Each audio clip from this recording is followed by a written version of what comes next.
ہے موسیٰ بن جعفر، ہے موسیٰ بن جعفر یا باب ہوا۔ الرجیم بسم اللہ الرحمن الرحیم الحمد للہ الذی جعل الحمد مفتاحا لذکرہ وسببا للمزید من فضلہ ودلیلا علی آلائہ وعظمتہ، والصلاة والسلام علی عبدہ وامین وحیہ وخاتم رسلہ سیدنا و مولانا بالقاسم محمد، اللہم صل علی محمد وآلہ محمد وعلی اہل بیتہ الطیبین الطاہرین الذین اذھب اللہ عنہم الرجس وطہرہم تطہیرا، اللہم صل علی محمد وآلہ محمد واللعن الدائم علی اعدائہم اجمعین، اما بعد فقد قال اللہ الحکیم فی کتابہ المجید اعوذ باللہ من الشیطان الرجیم وجعلنا منہم ائمۃ یہدون بامرنا لما صبروا۔ شب شہادت کے عنوان سے مجلس ہے، شب شہادت حضرت امام ابی الحسن العبد الصالح باب الحوائج موسیٰ بن جعفر علیہ الصلاۃ والسلام، اور لقب مولا کا باب الحوائج ہے۔ تو مجلس کے شروع میں دعا کرتے ہیں حضرت حجت کی بارگاہ میں کہ آپ کے جد کی مجلس ہے، اور یہ مجلس اس لحاظ سے منعقد کی جاتی ہے کہ ایک پرسہ، ایک تعزیت ادا کیا جا سکے اس حق کو، اور رسول خدا صلی اللہ علیہ وآلہ وسلم کو ان کی رسالت کا اجر ادا کرنے کی کوشش کی جا سکے، اور قلیل سی عبادت ہے۔ مومنین الحمدللہ تمام مقامات پر دنیا میں ہر جگہ مجلسیں ہو رہی ہوں گی یقیناً، تاریخ کے حساب سے چاند میں جو اختلاف ہے تمام دنیا میں، پروردگار سے دعا ہے کہ تمام مومنین مومنات جو مجالس میں مصروف و مشغول ہیں ان کی تعزیت کو، اس پرسے کو قبول فرمائے، اور حضرت حجت کی بارگاہ میں شرف قبولیت سے سرفراز فرمائے، اور دعا ہے کہ جس مومن مومنہ نے بھی جس حد تک، جہاں بھی، جس حوالے سے بھی مجلس میں حصہ لیا ہے، کہیں پر بھی جو مجلس ہو رہی ہے، حضرت حجت اس کو اپنے دفتر میں ثبت و ضبط فرمائیں، اس کے نام کو عزادار امام موسیٰ کاظم علیہ الصلوۃ والسلام کے عنوان سے۔ امام موسیٰ کاظم علیہ الصلوۃ والسلام پر گفتگو یقیناً بڑی مشکل ہے جب تاریخ کو پڑھتا ہے انسان، اور نہایت ہی غمگین، نہایت ہی غمزدہ، یوں تو تمام ائمہ کی تاریخ بڑی غمزدہ اور حزن اندوہ سے پر ہے، غمگین واقعات ہیں بڑے، لیکن بڑا عجیب سلسلہ ہے حضرت باب الحوائج امام موسیٰ کاظم علیہ الصلوۃ والسلام کا۔ خود آپ کے ساتھ جو واقعات ہوئے، آپ کی اولاد کے ساتھ جو واقعات ہوئے، آپ کی دختران کو جو اذیت اور زحمت اور تکلیفیں سہنا پڑیں، کس طرح سے سادات نے، ایک بڑا عجیب زمانہ تھا، لہٰذا گفتگو کو ہم آغاز کرتے ہیں، اور باب الحوائج یعنی ائمہ اہل بیت میں تمام کے تمام لوگ، تمام کی تمام ہستیاں باب الحوائج ہیں، لیکن آپ حضرات جانتے ہیں کہ حضرت ابو الفضل عباس کا لقب ہے باب الحوائج، امام موسیٰ کاظم علیہ الصلوۃ والسلام کا لقب ہے باب الحوائج۔ اور آپ ایک چیز اور دیکھیں گے، خدا انشاءاللہ جلد از جلد زیارات کے لیے تمام مقامات کو کھولے اور آسانی کے ساتھ مومنین زیارت پہ جا سکیں۔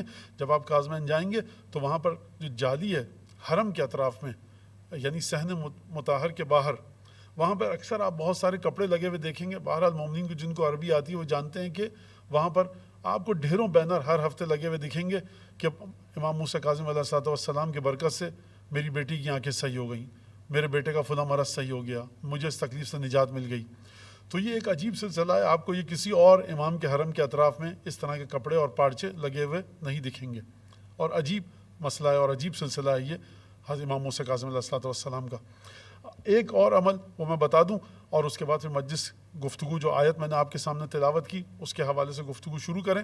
کئی دفعہ مومنین پوچھ چکے ہیں، اور اس کا میں حوالہ بھی دے دوں کہ خدا عمر طولانی کرے، صحت و سلامتی عطا فرمائے، حضرت آیت اللہ العظمیٰ الحاج الشیخ حسین وحید خراسانی ادام اللہ ظلہ العالی، کہ انہوں نے یہ بتایا ہے کہ کوئی شخص 4 قرآن جو ختم کرے، 4 قرآن، اس میں ایک نام امام موسیٰ کاظم علیہ السلام کا ہے، ایک جناب نفیسہ خاتون، ایک حضرت ابو الفضل عباس، ایک جناب زینب کبریٰ سلام اللہ علیہ، اور ایک جناب امام موسیٰ کاظم علیہ السلام، اور 4 قرآن کہ جب مجھے شفا مل جائے گی تو میں یہ 4 قرآن خود پڑھوں گا، پڑھواؤں گا، 2 خود 2 کسی اور سے، وہ تقسیم کرنا اس کے اختیار میں ہے۔ ایک اور چیز جو بہت زیادہ پوچھی گئی ہے وہ یہ ہے کہ کاظمی سادات کے حوالے سے کوئی بھی مشکل ہو، کوئی بھی مسئلہ پیش آئے جو انسان دیکھتا ہے مشکل کسی بھی حوالے سے، تو اس میں 777 یا 777 کاظمی سادات کی جو نیت ہے، جو تعداد ہے، وہ 7 کی ہونی چاہیے، اس میں 7 کے علاوہ کوئی اور ہندسہ نہ ہو۔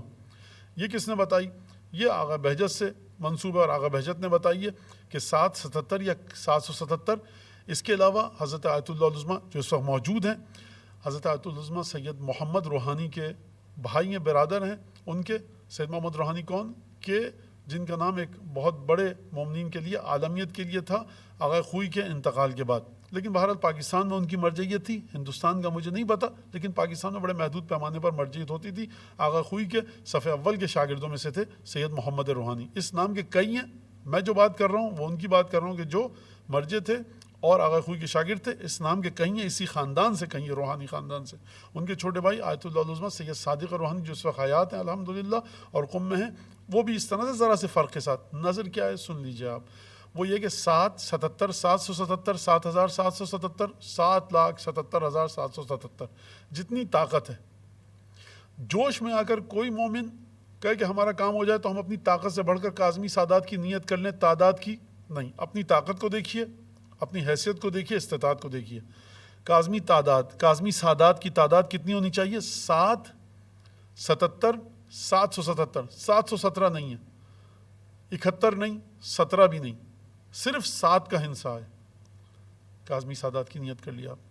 ہر سید کو میں 777 یا 777 چیزیں دوں گا۔ مثلا میں ہر سید کو، کاظمی سید کو 77 کاظمی سید ہیں، ہر ایک کو میں 7 روپے دوں گا ہندوستانی، 7 پاکستانی روپے دوں گا، $7 دوں گا۔ 7 یعنی 7 یعنی 7 یعنی ہفت۔ خود امام موسیٰ کاظم کا جو نمبر ہے 7واں اماموں میں، اس حوالے سے بات ہو رہی ہے۔ تو تعداد بھی 7 ہونی چاہیے، یا 77 یا 777، اور جو ہر کاظمی سید کو آپ جو دیں گے اس کی تعداد بھی 7 کے ہندسے سے باہر نہیں ہو۔ آپ کا میں ہر کاظمی سید کو 77 ریال دوں گا، 77 کاظمی سید 77 ریال دوں گا ہر ایک کو، تو 77 کو ضرب دیں گے، ملٹیپلائی کریں گے 77 سے۔ تو یہ بہت زیادہ لوگوں نے پوچھا، اس لیے میں نے مناسب سمجھا کہ آج مولا کی شب شہادت بھی اس حوالے سے یہ بات میں آپ کے سامنے پیش کر دوں۔ لیکن تھوڑے سے فرق کے ساتھ سید صادق روحانی آیت اللہ العظمیٰ انہوں نے بھی اس نظر کو بیان فرمایا ہے، اور دوسری جو بات میں نے جو حوالہ دیا جو مرحوم مرجع ہیں آغا بہجت کے حوالے سے۔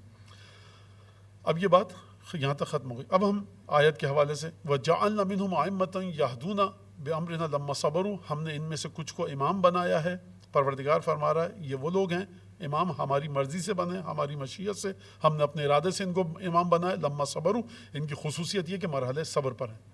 سورہ آل عمران میں وہ لقب جو امام موسیٰ کاظم علیہ الصلوۃ والسلام کے ساتھ منسوب ہے، سورہ آل عمران میں واقعہ بھی ایک ملتا ہے امام موسیٰ کاظم علیہ الصلوۃ والسلام کی زندگی کا، اس پر بھی میں اشارہ کر کے بات کو آگے بڑھاؤں گا کہ 133ویں اور 134ویں آیت کا کچھ حصہ، کہ جب پروردگار عالم حکم دے رہا ہے کہ دوڑو، بھاگو، لپکو، جلدی سے بڑھو، کہاں پر؟ وَسَارِعُوا إِلَى مَغْفِرَةٍ مِّن رَبِّكُمْ وَجَنَّةٍ أَرْضُهَا السَّمَاوَاتُ وَالْأَرْضُ أُعِدَّتْ لِلْمُتَّقِينَ الَّذِينَ يُنْفِقُونَ فِي السَّرَّاءِ وَالضَّرَّاءِ وَالْكَاظِمِينَ الْغَيْظَ وَالْعَافِينَ عَنِ النَّاسِ وَاللَّهُ يُحِبُّ الْمُحْسِنِينَ۔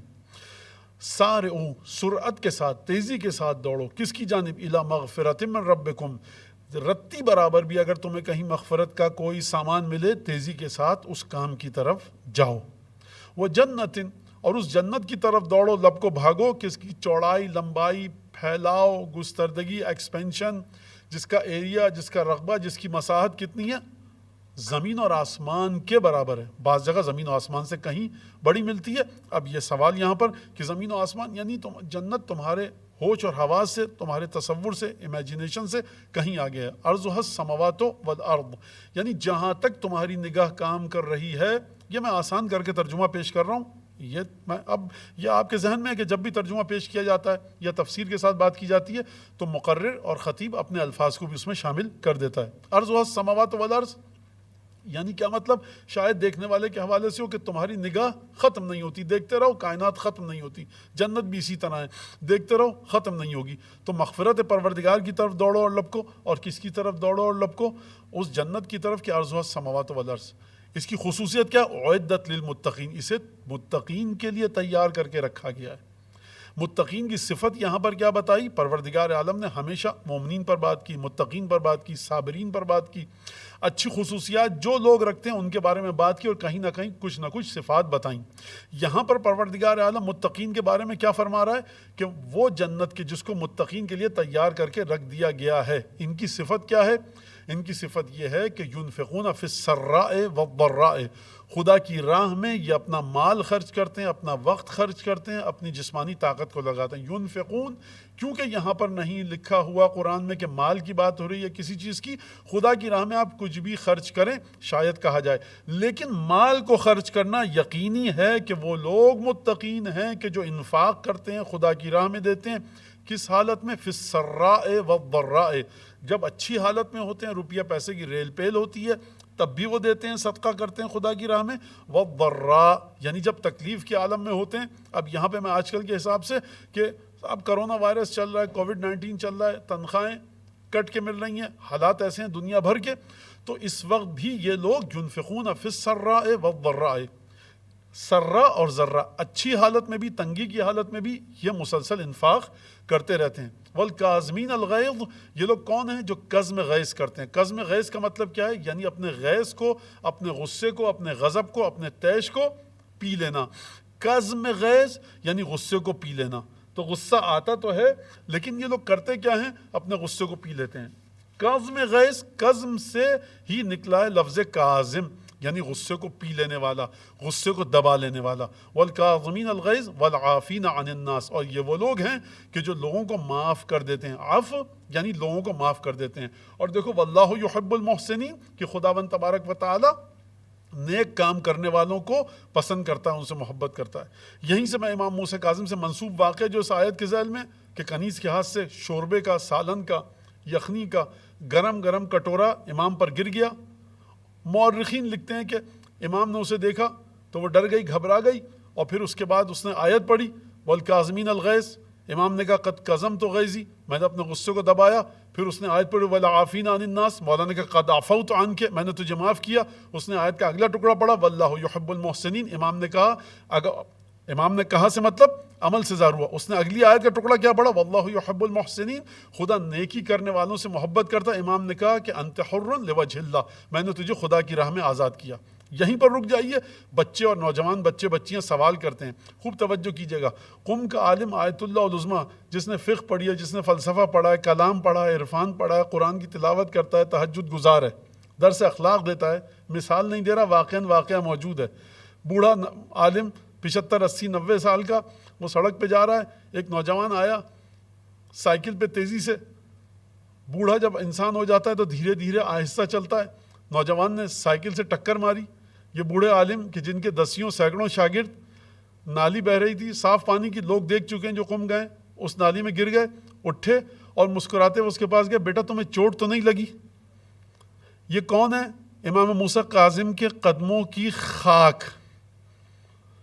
اب ہم اس روایت کو اس تناظر میں نہ دیکھیں کہ امام کو غصہ آ گیا تاکہ بچے ہم سے سوال کر سکیں۔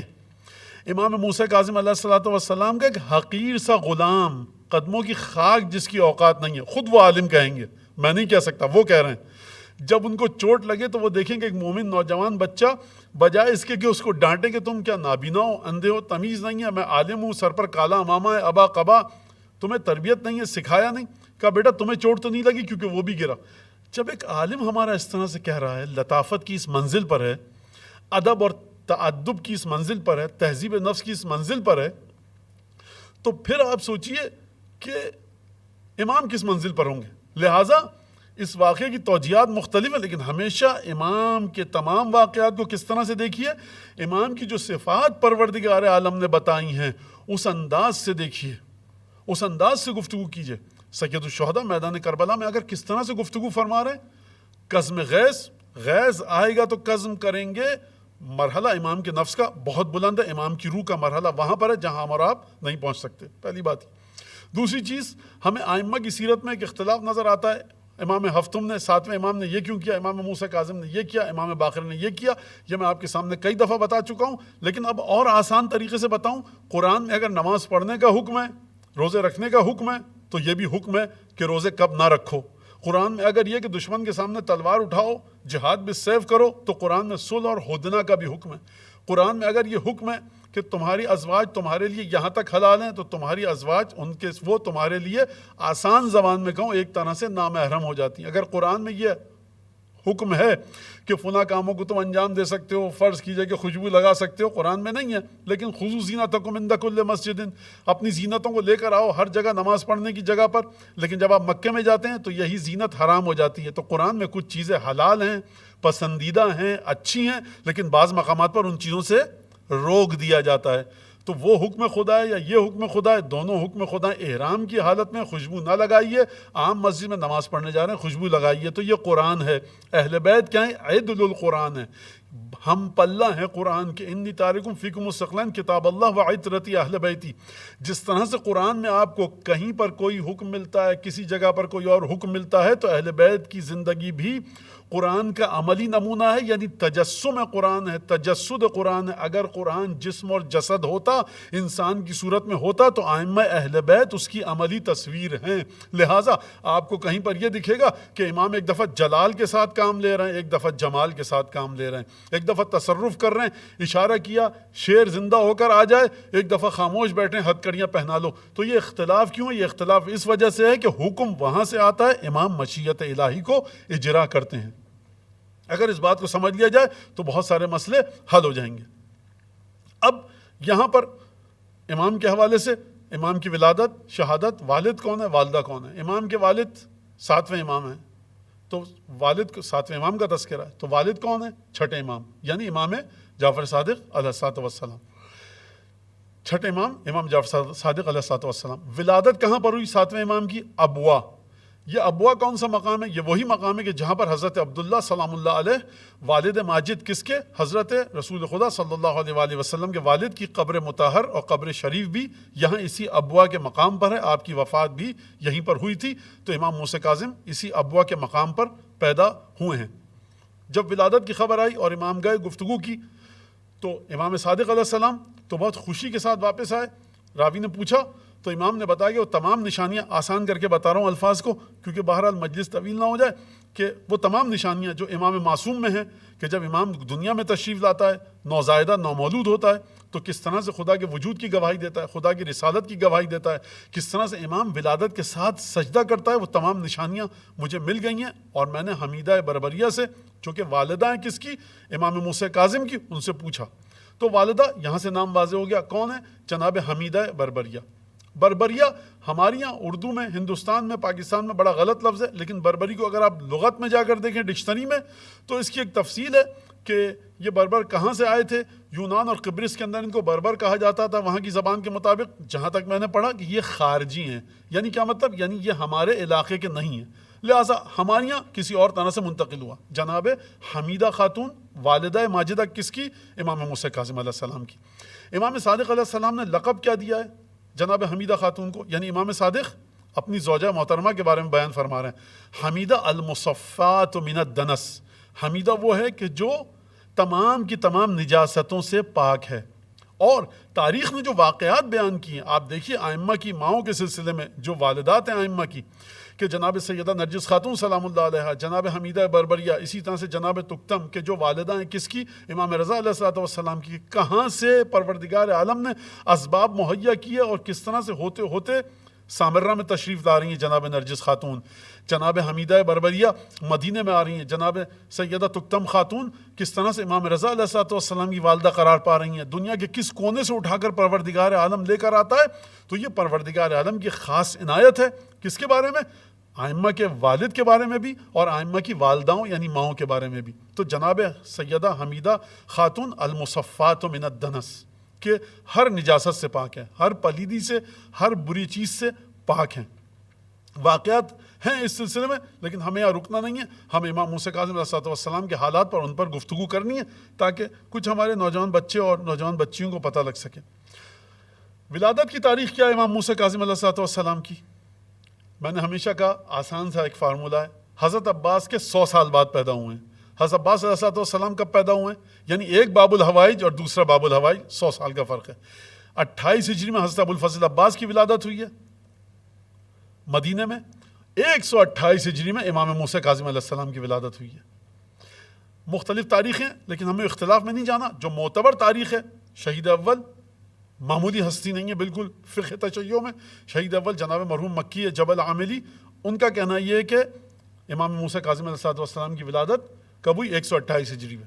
اور لگتا یہ ہے کہ دیگر علماء نے بھی اس قول کو، بہرحال ہماری یہ تاریخ مشہور ہے، اور بعض نے سفر کا مہینہ لکھا ہے، بعض نے دوسری تاریخیں لکھی ہیں. 128 ہجری ذہن میں آ گئی آپ کی؟ 128 ہجری. امام موسیٰ کاظم علیہ السلام 128 ہجری میں ولادت ہوئی. 128. امام کب بنے؟ 20 سال کے جب تھے. 128 سے 20 سال گنیے کب ہوں گے؟ 128 سے 138، 138 سے 148، 128 سے 148، یعنی 148 ہجری میں، 148 ہجری میں آپ امام بنے، 20 سال کے تھے. یہیں سے ہمیں یہ بات پتہ لگی کہ امام صادق علیہ السلام 148 ہجری میں شہید ہوئے. ایک اور تاریخ ہمیں ملتی ہے یہی چیز کہ امام رضا علیہ السلام کی ولادت بھی 148 میں ہوئی. لہٰذا 148، 148 تین لحاظ سے اہم ہے. 8ویں امام کی ولادت ہو رہی ہے، 6ٹھے امام شہید ہو رہے ہیں، اور پھر 7ویں امام کو امامت مل رہی ہے. 20 سال کی عمر میں امامت آپ کو عطا ہوئی اور آپ امام بنے.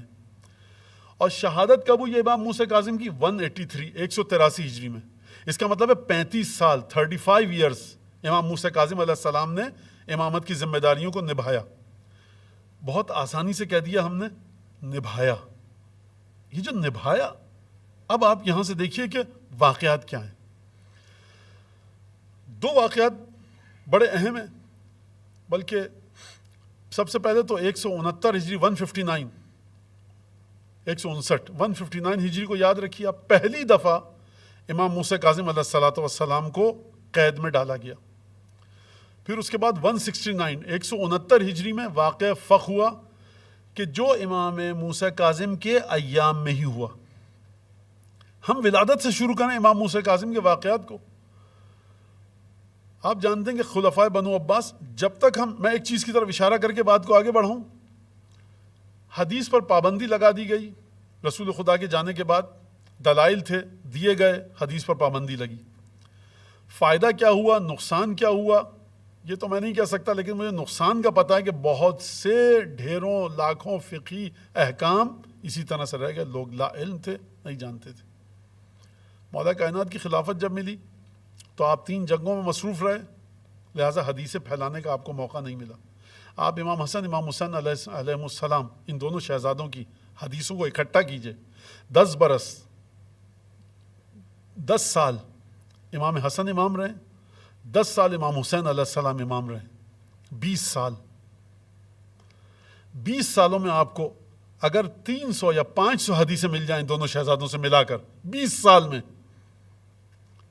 تو بعض علماء کہتے ہیں کہ میں انعام دوں گا جو لے کر آئے گا 500 حدیثیں امام حسین اور امام حسن سے ملا کر. تو پھر اس کے بعد امام سجاد، جو حکم تھا امام سجاد کو کیا تھا کہ اطرق وسمت، اپنی دہلیز سے باہر مت نکلو، سر جھکا کر بیٹھ جاؤ، خدا کا حکم ہے، خاموش ہو جاؤ اور کسی کے ساتھ گفتگو مت کرو. لہٰذا 35 برس امام سجاد نے اس طرح سے امامت کی ذمہ داریوں کو انجام دیا.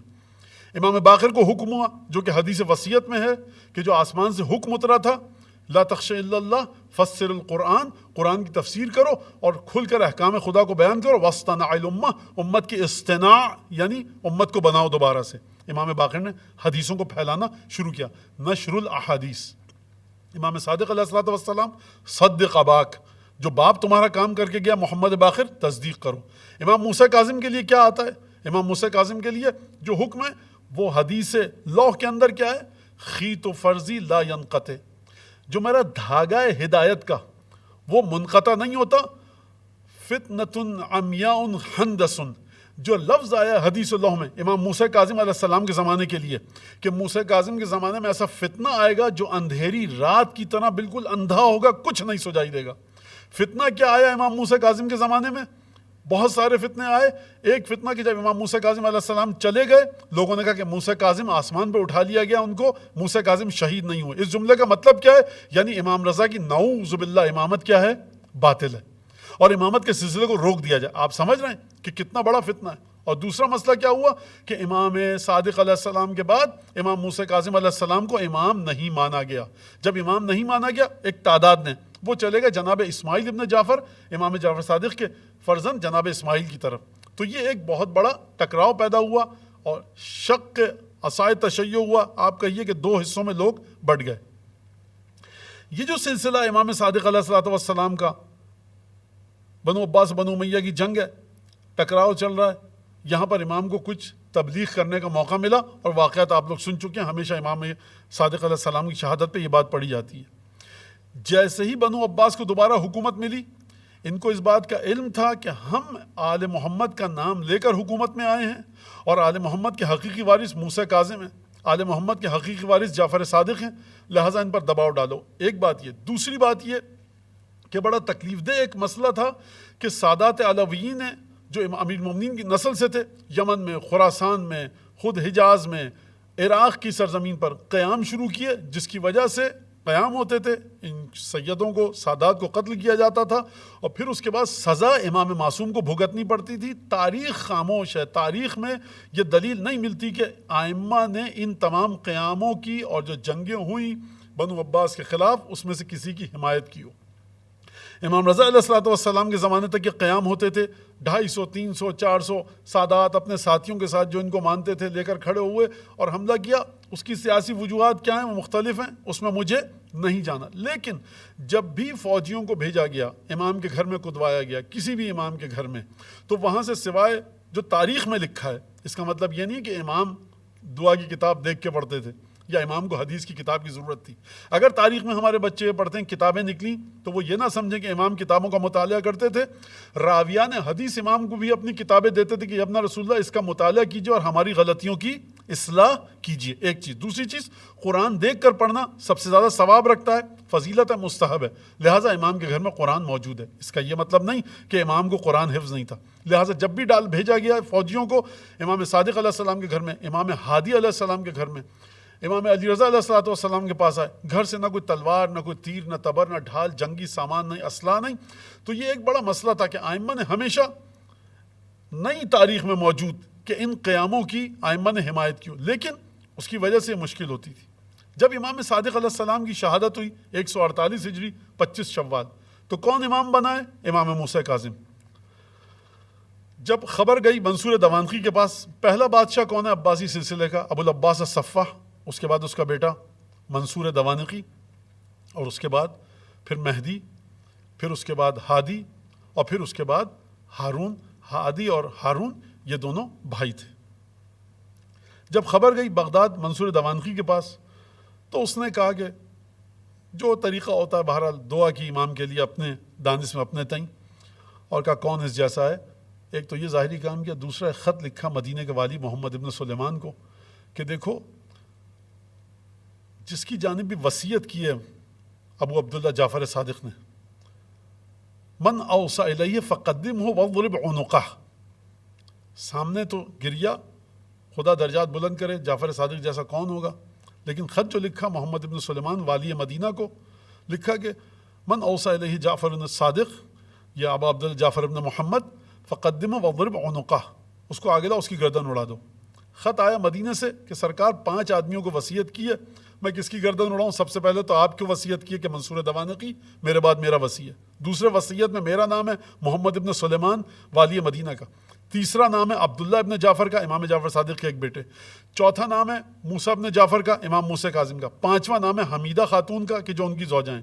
تو آپ بتائیے کہ کہاں سے شروع کیا جائے، کیا کیا جائے؟ یہاں سے آپ دیکھیے کہ یہ وہ حجت ہے کہ امام کو ان چیزوں کی ضرورت نہیں ہے، لیکن تاریخ میں یہ واقعہ رہا، ہم دیکھیں اور کس طرح سے امام نے، یہ کہنا غلط ہے کہ حکمت عملی سے کام لیا، لیکن علم غیب کا اعلان ہے، یہ علم غیب کا اظہار ہے۔ یہ واقعہ ہوا، اور پھر امام موسیٰ کاظم علیہ الصلوۃ والسلام، یہ تمام کی تمام چیزیں، تمام کے تمام واقعات بڑے عجیب و غریب واقعات ہیں۔ 159 یعنی 159 میں پہلی دفعہ ہادی عباسی نے، کہ جو منصور دوانقی کا بیٹا تھا، اس نے بلایا امام کو اور قید کروا لیا بغداد میں۔ مورخین نے روایت میں لکھا کہ اس نے ایک ڈراؤنا بھیانک خواب دیکھا، جس کے بعد اس نے چھوڑ دیا، لیکن مجبور کیا امام کو کہ امام بغداد سے باہر نہ جائیں، اور بڑی تنگی کے ساتھ اور سختی کے ساتھ رکھا۔ پھر دوبارہ جب ہارون نے بلایا، یہ واقعہ 179، جب ہارون نے بلایا تو کس طرح سے بلایا؟ اس نے جب بلایا تو سب سے پہلے اس نے مدینہ میں امام نماز پڑھ رہے تھے، مورخین نے لکھا ہے مسجد نبوی میں، وہاں سے امام کو گرفتار کر کے لے جایا گیا۔ آپ سوچئے کہ قبر رسول ہے اور یہ فرزند رسول ہے۔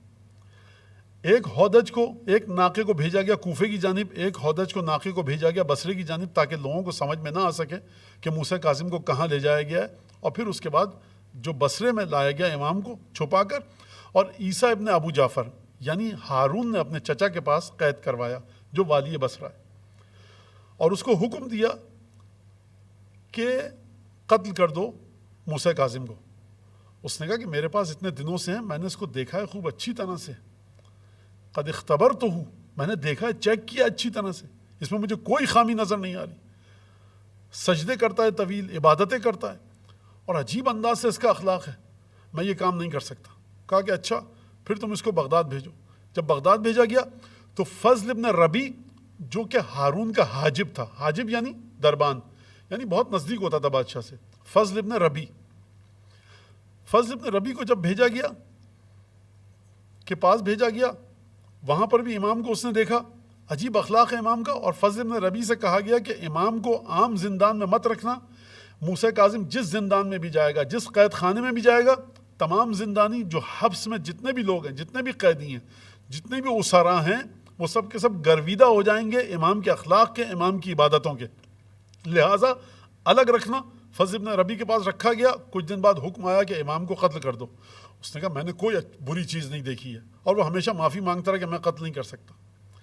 پھر امام کو سندی ابن شاہق کے زندان میں لایا گیا بغداد میں، اور مورخین نے لکھا ہے کہ فضل ابن ربی کو 100 کوڑوں کی سزا دی گئی کہ تو نے میرے حکم کے مطابق عمل کیوں نہیں کیا۔ بصرے میں جو عیسیٰ ابن ابو جعفر تھا، جو ہارون کا چچا ہے، اس کو یہ سزا نہیں دی گئی کیونکہ خاندان کا ہے، وہ بنو عباس کے خاندان سے۔ یہ سب چیزیں سلسلہ کیا ہے؟ 2 باتیں میں نے آپ کے سامنے عرض کی۔ ایک بات تو یہ کہ جو قیام کر رہے تھے علویین، اور دوسرا یہ اندیشہ، کئی دفعہ امام کے گھر میں بھیجا گیا، چیک کیا گیا، عجیب سلسلہ ہے، کوئی ثبوت نہیں مل رہا۔ لیکن عجیب مسئلہ یہ ہے کہ پھر بھی ایک ذہن میں ایک کیفیت تھی۔ ہارون جب خلیفہ بنا، بادشاہ بنا، مدینہ کی زیارت کو آیا، لوگوں نے کہا کہ ہارون آ رہا ہے، تمام کے تمام لوگ جائیں۔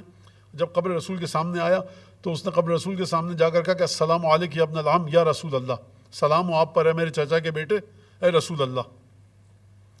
ادھر سے امام موسیٰ کاظم بھی پاس کھڑے، امام نے کہا السلام علیک یا جدہ یا رسول اللہ، سلام ہو آپ پر اے ہمارے دادا، اے ہمارے نانا، اے ہمارے جد۔ دیکھیے خلیفہ ہے، چاہتا ہے رسول سے اپنی نسبت کو ثابت کرے، یا ابن العم، اے چچا کے بیٹے۔ امام کہہ رہے ہیں السلام علیک یا جدہ، سلام ہو آپ پر، اے میرے دادا، اے میرے نانا، اے میرے جد۔ کہا کہ آپ کے جد کہاں سے ہو گئی ہے، آپ تو بیٹی کی اولاد ہیں۔ اب امام آیات پڑھتے، دلیل دیتے، کہتے یہ بتا کہ اگر رسول خدا اس وقت تشریف لے آئیں اور تجھ سے تیری بیٹی کا رشتہ مانگے، تو دے گا یا نہیں دے گا؟ کہا کہ بالکل دوں گا، میرے لیے عزت کی بات ہے۔ کہا کہ رسول خدا یہ کام ہمارے ساتھ نہیں کر سکتے، کیونکہ ہماری بیٹی رسول خدا کی بیٹی ہے۔ جو گھر میں لوگ بیٹھے ہوئے بلند آواز سے درود بھیجیں امام موسیٰ کاظم علیہ السلام کی بارگاہ میں، اللہم صل علی محمد و علی محمد۔ یہ بہرحال ایک طرح کی بادشاہ کو برا لگا۔ یہیں سے یہ بات کہ جو امام کسی بھی قسم کی سیاسی ایفرٹس نہیں کر رہے حکومت کو گرانے کے لیے، کسی امام نے، امام زین العابدین سے لے کر آپ آئیے حضرت امام حسن عسکری تک، نہیں ملتا ہم کو تاریخ میں کہ امام نے اسلحہ جمع کیا ہو، امام نے فوجوں کی تیاری کی ہو، امام نے خمس جمع ہوتا تھا اس کے ذریعے تلواریں خریدی ہوں، امام نے کوئی اس طرح کا کام کیا ہو۔ اس کے برعکس امام نے اپنے شاگردوں کی تربیت کی، جو امام جعفر صادق علیہ السلام کے شاگرد تھے، ان کی مزید تربیت کی، ان کو آگے بڑھایا۔ اہم ترین شاگردوں میں سے ہشام ابن حکم ہے، ایک اہم ترین شاگرد جناب عبدالعظیم حسنی ہے، اسی طرح سے جناب زرارہ کہ جو شاگرد امام جعفر صادق علیہ السلام کے۔ لیکن اس کے باوجود امام کو قید میں رکھا گیا، کئی سال قید میں رہے۔ میں نے بتایا کہ 2-3 جگہ زندان بدلے گئے، 2-3 دفعہ قید کے لیے بلایا گیا، اور وہاں سے بھی پھر مومنین کو پتہ چلتا تھا تو مومنین خط و کتابت کرتے تھے، سوالات کرتے تھے، علمی سوالات، اپنی ذمہ داریوں کا تعین کرتے تھے، کسب مسئولیت کرتے تھے، اور امام زندان بان کے ذریعے ان کو جواب دیتے تھے۔ آپ توجہ کیجئے کہ جس زندان میں گئے اس زندان کا نگران، اس زندان کا انچارج، وہ امام سے اتنی محبت کرنے لگ جائے کہ امام کے لیے ان خدمتوں کو انجام دے۔ یہ تمام کے تمام کام امام زندان میں بیٹھ کر رہے ہیں، ہر زندان میں نہیں، جب زندان میں گئے تو وہاں پر، اور تمام کی تمام عبادتیں واقعہ آپ کے سامنے کہ جب فضل بن ربی نے کہا کہ دیکھ رہے ہو اترا ھذا الثوب المطروح، دیکھ رہے ہو جو لباس پڑا ہوا ہے، کپڑا پڑا ہوا ہے زمین پہ؟ کہا کہ ہاں۔ کہا یہ کیا ہے؟ کپڑا ہے یہ کوئی؟ کہا غور سے دیکھو۔ کہ اب جو میں نے غور سے دیکھا تو ہم اوپر تھے، امام کو جس قید خانے میں بند کیا ہوا تھا، کہا یہ موسیٰ بن جعفر ہے، راتوں کو جاگ کر عبادت کرتا ہے اور فجر کے بعد سجدے میں جب گرتا ہے تو ظہر کے وقت سر اٹھاتا ہے اور یہ جملہ سنا گیا امام سے، اللہم انی کنت اسألک ان تفرغنی للعبادہ اللہم قد فعلت فلک الحمد۔ پروردگار میں تجھ سے چاہتا تھا کہ تمام دنیاوی گرفتاریوں سے، پریشانیوں سے الگ ہٹ کر، فارغ ہو کر، تیری طرف متوجہ ہو کر عبادت کروں۔ پروردگار تو نے مجھے مکان عبادت مہیا فرمایا، حمد تیری ہے، الحمدللہ رب العالمین۔ تو یہ عبادت کا مرحلہ واقعہ آپ کے سامنے۔ میں واقعہ کیوں سنا رہا ہوں؟ یہ واقعہ میں امام کی تعریف میں نہیں سنا رہا، یہ واقعہ جو میں سنا رہا ہوں امام کی فضیلت میں نہیں سنا رہا۔ یاد رکھیے گا، اگر امام کی فضیلت میں سناؤں تو میرا ایمان خطرے میں پڑ جائے گا۔ میں کچھ اور بات کہنا چاہتا ہوں۔ ایک خاتون کو، ایک عورت کو بھیجا گیا کہ تم امام موسیٰ کاظم علیہ الصلوۃ والسلام کو عبادت کے رستے سے ورغلا دو۔ آپ لوگ صاحب اعضاء ہیں، فرش اعضاء پر بیٹھتے ہیں، ذوق ہے آپ کا، یہ جملہ سمجھ لیجیے آپ، اس سے زیادہ میں کیا کہوں، کہ امام کو کسی طرح سے ورغلاؤ اور امام پر الزام لگا دو تاکہ موسیٰ کاظم کی عزت، حیثیت، آبرو سب ملیامٹ ہو جائے۔ اب جب جا کے دیکھا گیا تو ایک گوشے میں امام سجدے میں اپنی عبادت کر رہے ہیں، ایک طرف یہ خاتون صبح شام عبادت کر رہی ہے۔ عجیب ہے، یعنی روح کی طاقت دیکھیے آپ۔ میں پھر کہہ رہا ہوں کہ میں قطعاً یہ نہیں کہہ رہا کہ فضیلت امام یہ ہے، میں یہ طاقت روح بتانا چاہ رہا ہوں کہ کیا طاقت تھی اگر امام چاہے، اور کس طرح سے نفوس مستعدہ، وہ روح، وہ نفس کہ جس میں طاقت ہے، صلاحیت ہے، اس کو عبادت پر لائے۔ تو اس خاتون کو کس کام کے لیے بھیجا گیا تھا اور کس طرح سے امام نے منقلب کر دیا اس خاتون کو۔ آپ سمجھیے کہ آج اگر امام ہمارے درمیان موجود ہوں، کتنے ہی برے لوگ جو بد کردار لوگ ہیں، بد اتوار لوگ ہیں، کس طرح سے وہ تبدیل ہو جائیں گے اور عرفان اور معرفت کی کون سی منزلوں کو طے کریں گے۔ تو امام کا جو پہلا یہاں سے ہمیں سمجھ میں آیا نقصان ہے امام کی غیبت کا، وہ کیا ہے؟ وہ جو نفوس مستعدہ ہیں، وہ جو روحیں تیار ہیں عبادت کی طرف آنے کے لیے، خدا کے رستے پر چلنے کے لیے، معرفت الہی کے لیے، ان کو ضرورت ہے روح امام کی، نہیں ہے۔ اگر ہوتے تو ایسا نہ ہوتا۔ آپ نے توجہ کی کہ اور بہت سارے واقعات ہیں ایسے۔ تو یہ میں نے پھر عرض کیا کہ میں امام کی فضیلت کے لیے بات نہیں بیان کر رہا کہ امام نے نظر اٹھا کر نہیں دیکھا اس عورت کی طرف، یہ امام کے ادنا حقیر ترین خادموں کا مرحلہ یہ نہیں ہے۔ کہاں امام کے بارے میں یہ کہوں کہ امام کی فضیلت یہ کہ امام نے نظر اٹھا کر نہیں دیکھا، حاشا وکلا، میں یہ بات قطعاً نہیں کہنا چاہتا، بلکہ روح امام کے کس طرح سے امام نے اس کو تبدیل کر دیا اور عبادت کی طرف لے آئے۔ یہ ایک عجیب مسئلہ ہے۔ ایک درود بھیجیں جو گھر میں لوگ بیٹھے ہیں امام موسیٰ کاظم کی بارگاہ۔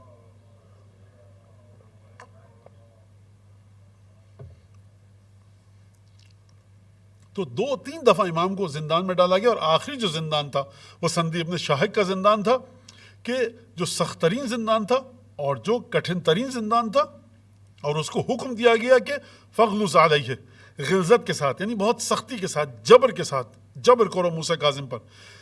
عیسیٰ ابن ابو جعفر نے بہت اچھے طریقے سے رکھا، اسی طرح سے فضل ابن ربی نے نسبتاً کمپیریٹیولی ذرا اچھے طریقے سے رکھا، لیکن جب سندی ابن شاہق کے پاس بھیجا گیا تو اس نے بڑے برے طریقے سے رکھا۔ اور یہ واقعہ امام رضا علیہ السلام سے بھی ہے، یہ واقعہ امام موسیٰ کاظم علیہ السلام سے بھی ہے۔ کیا واقعہ ہے؟ واقعہ آپ کے سامنے، یہ واقعہ کیوں بتایا جاتا ہے؟ واقعہ اس لیے بتایا جاتا ہے کہ ہر سال بتایا جاتا ہے کہ بچوں کے ذہن میں رہے۔ امام موسیٰ کاظم کو بلایا گیا، کس نے بلایا؟ ہارون نے، جادوگر کو آیا ہوا تھا ہندوستان سے، شعبدہ باز۔ کہا کہ جب ایک تاریخ میں ہے کہ امام موسیٰ کاظم کا خادم، ایک تاریخ میں ہے یہ بھی ملتا ہے کہ خود امام موسیٰ کاظم جب روٹی کی طرف ہاتھ بڑھائیں، معین نہیں کیا تھا، اس نے کہا تھا کوئی کام ایسا کرو کہ یہ خجالت زدہ ہو جائے، حتی یخجل، خجالت زدہ، شرمندہ ہو جائے، شرمسار ہو جائے، کوئی ایسا کام کرو۔ جادوگر نے کہا ٹھیک ہے۔ جیسے ہی امام روٹی کی طرف ہاتھ بڑھائیں، روٹی ہوا میں اڑ جائے۔ 3 دفعہ یہ عمل ہوا۔ اب ایک دفعہ امام نے اشارہ کیا جو دیوار پہ قالین بنا ہوا تھا، اور اس قالین پہ تھی شیر کی تصویر۔ 3 دفعہ مہلت دے دی، حجت پوری ہو گئی۔ امام نے شیر کو اشارہ کیا، یا اسد اللہ خذ عدو اللہ، اے اللہ کے شیر، اللہ کے دشمن کو دبوچ لے۔ شیر زندہ ہوا اس جادوگر کو ہڑپ کیا. اب ایک روایت ہے کہ یا اپنا رسول اللہ شیر نے کہا اگر حکم ہو تو اس طاغی کو بھی نگل لوں. امام نے کہا نہیں تجھے اس کا حکم نہیں ہے. اشارہ کیا اور دوبارہ وہ تصویر مردہ ہو گئی اور تصویر دوبارہ قالین پر چلی گئی. خرت ہارون مغشین, ایک غش کھا کر وہ گر پڑا سجدے کے اندر. کہا کہ یا ابن رسول اللہ جو آپ کے اوپر میرا حق ہے, آپ کا چچا بھائی ہوں, خدا سے دعا کیجئے کہ یہ شیر اس جادوگر کو اگل دے. انترد حاضر رجل, لوٹا دے, پلٹا دے, یہ جادوگر نکل آئے دوبارہ اس کے منہ سے. یہ تو مر گیا, یہ تو ہم تو مذاق کر رہے تھے. اس کو یہ بھول گیا تھا کہ حجت خدا کے ساتھ مذاق نہیں ہوتا. حجت خدا نے 3 مرتبہ تمہیں موقع دیا, تمہیں سمجھ لینا چاہیے تھا کس کی اولاد ہے, کس کی نسل سے ہیں, کیا مدارج ہیں, کیا درجہ ہے. امام نے ایک جملہ کہا کہ لو کانت عصا موسیٰ ترد مما ابتلعت من عصی القوم وحبالہم, اگر موسیٰ کے عصا نے جو جادوگروں کی رسیوں کو اور چھوٹے چھوٹے سانپوں کو نگلا تھا, اگر موسیٰ کا عصا اگل دیتا لترد هذا الاسد مما ابتلع من هذا الرجل, تو یہ شیر بھی اس جادوگر کو اگل دے گا. امام نے جملہ کیوں کہا؟ امام کہتے تھے کہ اللہ هذا غیر ممکن, یہ نہیں ہو سکتا. امام بتانا چاہتے ہیں کہ تو یہ سمجھ رہا ہے کہ معجزات صرف وہاں تک کے تھے. اب آپ اس کو جوڑیے کس بات سے جو حدیث اللہ کے اندر جملہ ہے وَخَيْتُ فَرْضِ لَا يَنْقَطِعُ, پروردگار فرمایا میرے فرض کا, میرے جو حجتیں ان کا جو تسلسل ہے اس کا دھاگا ہے وہ ٹوٹے گا نہیں. یعنی آدم سے جو چلا ہے یہ مت سمجھنا کہ موسیٰ کاظم کو یہ الگ چیز ہیں, یہ اسی تسلسل کا ہیں. اگر موسیٰ عمران کے اندر یہ طاقت ہو سکتی ہے, یہ فخر موسیٰ عمران ہے.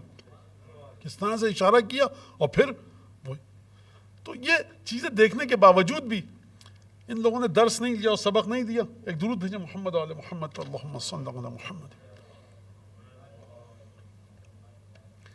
اب یہاں پر ہشام ابن حکم ہے امام کا ایک شاگرد.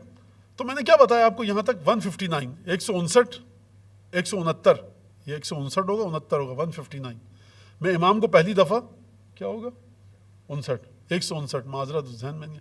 159 ہجری میں 159 میں امام کو قید کیا گیا, پھر دوبارہ چھوڑا گیا, بغداد میں رکھا گیا. پھر اس کے بعد دوبارہ 179 179 میں دوبارہ امام کو قید کیا گیا. شہادت تک آپ قید رہے, لیکن اس سے پہلے وہ بغداد میں قید کی حالت میں ہی رہے. اسی دوران میں نے آپ سے یہ عرض کیا کہ 169 میں واقعہ فخ پیش آیا کہ جو سادات کی طرف سے تھا. حسین ابن علی امام حسن کے پوتے انہوں نے قیام کیا تھا, سب کو قتل کیا گیا, سب کو تحقیق کیا گیا. امام باقر معذرت امام موسیٰ کاظم اور امام علی رضا علیہ السلام سے روایت ملتی ہے کہ کربلا کے واقعے کے بعد یہ سب سے کٹھن واقعہ ہمارے لیے جو ہوا بنی ہاشم کے لیے اور سادات کے لیے, یہ واقعہ فخ تھا کہ جس کے اندر تمام کے تمام لوگوں کو, امامزادوں کو قتل کر دیا گیا. اور واقعہ ایک عجیب ہے. دیکھیے کہ امام موسیٰ کاظم گلی سے تشریف لا رہے ہیں, ایک شخص بڑی غلط حالت میں ہے اور اس کے قدم زمین پہ نہیں پڑ رہے. ظاہر سی بات ہے جب انسان ایک چیز کو کھائے گا یا پیے گا تو اس کے قدم زمین پہ نہیں پڑیں گے. وہ نشے کی حالت میں تھا, امام کا چاہنے والا تھا. ایک دفعہ اس نے امام کو دیکھا تو منہ اپنا دیوار کی طرف پھیر لیا. یاد رکھیے گناہ کی حالت میں یہ امام کا تقدس اس کی نظر میں تھا. خود یہ چیز قابل قدر ہے, قابل تقدیر ہے. اس حالت میں میں امام کا اپنے سامنا کروں. امام نے اس کے پاس گیا, کہا کہ دیکھو ہم سے منہ مت موڑنا, ہم سے متصل رہو. یہ گناہ کا کام ہے, غلط کام ہے, لیکن ہم سے جڑے رہو, ہم سے متصل رہو. اس کا مطلب کیا ہے؟ گناہ گاروں کے لیے پیغام ہے کہ جو گناہ کرتا ہے وہ امام سے متصل ہے. کسی بھی گناہ کے بعد وہ یہ نہ سوچے کہ اب اس کے بعد میری بخشش نہیں ہوگی. کس طرح سے تربیت کر رہے ہیں. یہ ایک عام ترین انسان ہے امام موسیٰ کاظم علیہ السلام کے سامنے, عام ترین انسان. لیکن اس کے بعد ایک اور مرحلہ آتا ہے, خاندانی دشمنی چل رہی ہے. مولا کائنات کے زمانے سے ایک شخص ہے مدینہ میں اور دشمنوں کی اولاد میں سے جب بھی دیکھتا ہے امام کے سامنے سب و شتم کرتا ہے. کچھ اصحاب نے کہا کہ ابن رسول اللہ اس کو حکم دیجئے جا کر خاموشی سے قتل کر کے آ جائیں. امام نے کوئی جواب نہیں دیا. پھر امام کے پاس کچھ پیسے آئے, امام نے پیسے اٹھائے اور امام اپنے سواری کے ساتھ اس کے کھیت میں داخل ہوئے. چیخا اس نے وہاں سے کہ تم نے میرا کھیت برباد کر دیا. افسدت علیہ زرعی, یہاں پہ میں نے زر کیا ہوا تھا, تم نے فاسد کر دیا, برباد کر دیا, سب تباہ کر دیا. امام گئے, امام نے کہا کہ میں نے تیرے جو کھیت کو خراب کیا ہے, میرا جو جانور آیا تو تیرے خیال میں کتنے پیسے لیں گے؟ اس نے کہا اتنے. کہتا تو جو کھیت کی جب تیرا کھیت نکل آتا کتنے کی توقع تھی تجھے کہ تجھے اتنے پیسے ملیں گے؟ اس نے کہا اتنے. امام نے اس سے کئی گنا زیادہ پیسے نکال کر اس کو دیے اور پھر امام وہاں سے واپس آ گئے. اور پھر امام ایک دفعہ مسجد نبوی نماز پڑھ رہے تھے. یہی شخص آیا اور ہماری اصطلاح میں ہاتھ چومے مصافحہ کیا, بوسہ لیا, کہا کہ آپ واقعاً رسول اللہ کے وارث ہیں, اور امام کا سچا محب بن گیا. امام نے اپنے ساتھیوں سے کہا وہ جو تم نے راہ حل دی تھی کہ اس کو قتل کر کے آ جائیں وہ بہتر تھا. ابھی میرے الفاظ ہیں, جان چلی جاتی ہمارا بغض تو نہیں جاتا, ہم نے اس کو زندہ بھی رکھا, محبت اہل بیت بھی ڈال دی. تو آپ دیکھیے کہ یہ آئمہ ہیں ہمارے. اور امام سے نہیں کہا تھا کہ مولا آپ چلیے قتل کر کے آ جائیں, ہم خاموشی جا کے قتل کر کے آ جائیں. امام نے منع فرمایا. امام نے کہا نہیں, یہ کام مت کرنا. یہ اس طرح سے تربیت. وہ گلی میں ایک شخص جو حالت نشہ میں, اس کی تربیت کس طرح سے, یہ ایک دشمن کی تربیت. اب دیکھیے کہ ہشام ابن حکم کہ جو امام جعفر صادق علیہ السلام کے شاگرد ہیں, اور ان کے ساتھ گفتگو کس طرح سے کی ہے. ہشام ابن حکم وہ شاگرد ہیں کہ جن کو اجازت دی گئی کہ تم علم کلام پر گفتگو کرو, علم عقائد پر گفتگو کرو. ہشام ابن حکم وہ ہیں. ہشام ابن حکم کون ہیں کہ جب امام جعفر صادق علیہ السلام کے بعد تشریف لائے تو بہت نوجوان تھے, ابھی داڑھی اور جو ہمارے یہاں اردو میں کہتے ہیں مسیں بھیگنا شروع ہوئی تھی. تو عمر ابن یزید سے کہا کہ مجھے اپنے امام کے پاس لے چلو. آئے, امام نے گفتگو کی, سوالات کے جوابات دیے, کچھ سوال کیے. امام نے کہا اچھا یہ بتاؤ. ہشام کے پاس جواب نہیں تھا. کہا اچھا وقت دیتا ہوں, سوچ کے آنا. سوچ کے آتے, کیا خاک جواب دے پاتے. کہا کہ ابن رسول اللہ جواب بند نہیں پڑا. دھیرے دھیرے امام کے شاگرد ہو گئے, امام جعفر صادق کے ساتھ کی شاگردی اختیار کی. اور ہشام ابن حکم وہ ہیں جو علم مناظرہ, فن مناظرہ, اصول دین کے اندر بہترین بحث کرتے ہیں, اور جلیل القدر ترین شاگردوں میں سے ہیں ہشام ابن حکم. امام صادق علیہ السلام کے الفاظ ہیں مرحبا بناصرنا بقلبہ و لسانہ. کیا کہنے ہشام ابن حکم کے یہ ہمارا مددگار ہے اپنے دل کے ذریعے بھی اور اپنی زبان کے ذریعے بھی. اور یہ جملہ بھی کہا کہ دیکھو روح القدس تمہاری مدد کرتا ہے جب تک کہ تم ہمارے لیے کام کرتے رہو گے. اور مناظرے کے انداز کو ہشام ابن حکم کے پسند فرمایا کس نے؟ امام صادق علیہ السلام نے, کہ تم باطل کو حق کے ذریعے دور کرتے ہو. تدفع الباطل بالحق, تم باطل کو دور کرتے ہو کس کے ذریعے؟ حق کے ذریعے. یہ ہشام ابن حکم کے لیے بہت بڑا اعزاز ہے. اور 179 یعنی امام کی شہادت سے 4 سال پہلے ہشام ابن حکم کوفے کے اندر انتقال ہوا بیماری کی وجہ سے. اور اس میں خوف کا عالم تھا کہ ہر آن یہ لمحہ یہ دھڑکا رہتا تھا کہ اب گردن اتار دی جائے گی, تب گردن اتار دی جائے گی. اور دربار خلافت میں ہارون کے دربار میں ہشام ابن حکم کی عزت تھی. جب علمی مناظرے ہوتے تھے فلسفے کے اوپر, کلام کے اوپر, عقائد کے اوپر, توحید, رسالت, نبوت کے اوپر, امامت کے اوپر, تو ہشام ابن حکم کو ہارون بلاتا تھا. یہ جو میں بات کہہ رہا ہوں یہ آپ لوگ نہیں سمجھ سکتے معذرت کے ساتھ. جا کر نقشہ دیکھیے گا اسلامی حکومت کا, ہارون الرشید کے زمانے کا, پھر ہارون الرشید کی سطوت دیکھیے گا, جلالت دیکھیے گا, ہیبت دیکھیے گا, پھر اس کے بعد مکتبہ فکر کا فرق دیکھیے گا. ہارون اس اسکول آف تھاٹ کو نہیں مانتا, اس مدرسے سے نہیں ہے جس مدرسے سے ہشام ابن حکم ہے, لیکن اس کے باوجود بلوا رہا ہے, مناظرے ہو رہے ہیں اور اس کے بعد انعام بھی دے رہا ہے. اور ہشام ابن حکم یہ کس کے شاگرد ہیں؟ جہاں امام صادق علیہ السلام کے. کس کے شاگرد ہیں؟ امام موسیٰ کاظم کے. ایک اور عجیب بات جو یہ وہ کیا ہے, وہ یہ ہے کہ عبداللہ ابن یزید عبازی کوفے میں ہے, ہشام ابن حکم بھی کوفے میں ہے. دکان کس چیز کی ہے ہشام ابن حکم کی؟ لٹھے کی. جو لٹھا بنتا ہے ہم سب شاید جانتے ہیں, جو کاٹن کا, پیور کاٹن کا لٹھا, اس لٹھے کی دکان تھی. ایسی بات ہے پہلے کیمیکل وغیرہ تو تھے نہیں, تو اون کا کپڑا بنتا تھا, یا بکری کے بالوں کا خیمہ بنتا تھا, یا روئی کے ذریعے دھاگا بنا کر کپڑا بنایا جاتا تھا. لٹھے کا دکان تھی. اس دکان میں شریک کس کے ساتھ تھے؟ یہ عبداللہ ابن یزید عبازی کے ساتھ.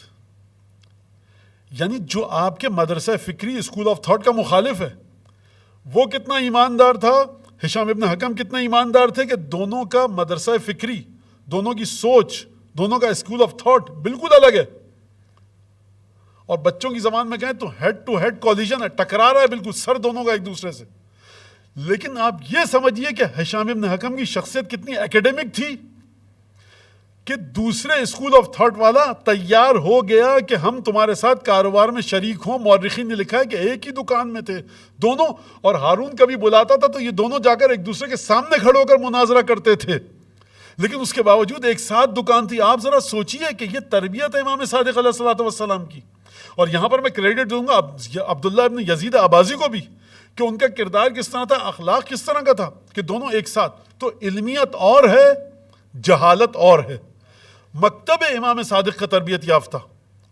آپ کے سامنے واقعہ مفضل ابن عمر کا کہ جب وہ گئے اور ابن مقفع کے ساتھ, ابو شاکر ابن مقفع کے ساتھ, ابن ابی الاوجاع اور ابن مقفع, کہا کہ یہ سب جھوٹ ہے, خدا نہیں ہے, پیغمبر نہیں ہے, یہ قبر بھی بس ایسا ہی ہے. تو وہ ایک دم سے چیخنے لگے. مفضل ابن عمر کہا کہ ایک سیکنڈ, کس کے تم شاگرد ہو, تلمیذ کس کے ہو تم, اما نخستہ, کس کے سامنے تلمس کیا ہے تم نے؟ کہا کہ جعفر ابن محمد کے پاس. کہا جعفر ابن محمد, یہ تو ہم نے بہت ہلکے اشکالات کیے ہیں, اس سے خطرناک تر سوالات, گمراہ تر سوالات خود تمہارے امام کے سامنے کیے. وہ تو اس طرح چیخ کے بات نہیں کرتا. تم ایک دم سے ہتے سے اگڑ گئے.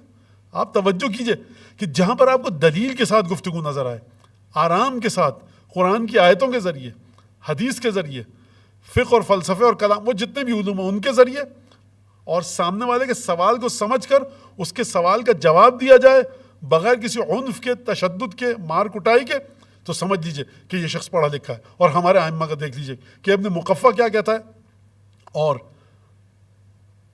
جو دوسرا نام ابھی میرے ذہن سے نکل گیا, ابھی لیا تھا, ابن مقفع, اور دوسرا جو ملحد تھا, وہ دونوں کیا کہتے ہیں کہ کس طرح سے امام صادق علیہ الصلوۃ والسلام کے سامنے یہ لوگ جاتے تھے اور بات کرتے تھے. تو یہ جو یہاں تک بات آئی ہے, اور پھر یہیں تک آئی ہے, پھر خواجہ نصیر الدین طوسی کو دیکھیے آپ کہ وہ صدر الدین قونوی کے ساتھ مکاتبات خواجہ نصیر الدین طوسی اور صدر الدین قونوی, وہ 12 امامی ہے, یہ 12 امامی نہیں ہے. یہ عرفان و تصوف و درویشی کا سلسلہ ہے. وہ فقیہ اہل بیت ہیں, لیکن اس کے باوجود مکاتبات ہو رہے ہیں, گفتگو ہو رہی ہے. تو مسلک کا اختلاف الگ ہے, علمی لحاظ سے گفتگو کرنا, سمجھانا اور سمجھنا الگ ہے.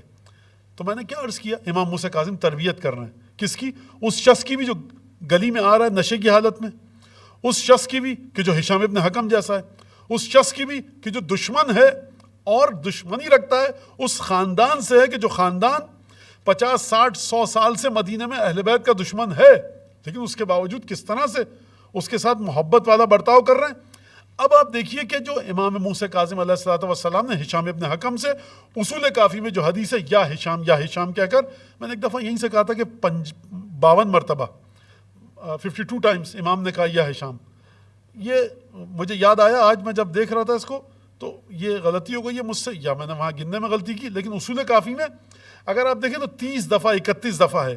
میں یا کیوں کہہ رہا ہوں, اس لیے کہ جب امام موسیٰ کاظم علیہ السلام نے ہشام ابن حکم کو مخاطب کیا ہے اور یا ہشام کہہ کر گفتگو کی ہے تقریباً 31 یا 32 دفعہ, اس میں 3 حدیثیں, ایک حدیث لائیں امیر المومنین کی, ایک حدیث لائیں امام موسیٰ کاظم امام سجاد علیہ السلام کی, اور ایک حدیث لائیں امام حسن مجتبیٰ کی. اب آپ یہ دیکھیے کہ وہ شخص, خوب توجہ کیجیے گا, کہ جو ظلم میں پس رہا ہے, جس کے خاندان کو مسلسل دبایا جا رہا ہے. میں اپنے بچوں کے لیے کہہ رہا ہوں, مولانا ہم کیسے سمجھیں, امامت کو کیسے سمجھیں, اور ہر شخص تو 18 ذی الحج کو نہیں مانتا.